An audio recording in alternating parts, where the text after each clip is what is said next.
have partnered with the African Library Project, and we are collecting books and donating them to create primary schools in Malawi in Africa. We do a bit of advertising first. That started back in November, and then we collect books. Then we bring them into the back of the library, we sort them, and then we pack them in boxes, and we tally up the totals, put the correct postage in there, write little messages, and then they go on a truck to New Orleans, and then on a boat for a couple months over to Africa.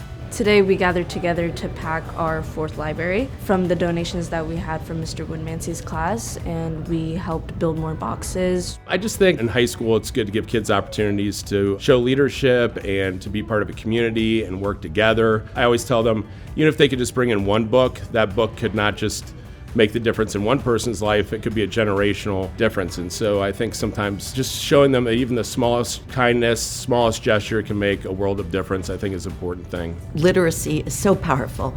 We're bringing books to African children who are eager to learn and grow. Just think what a difference, concrete global difference we're making locally and acting globally.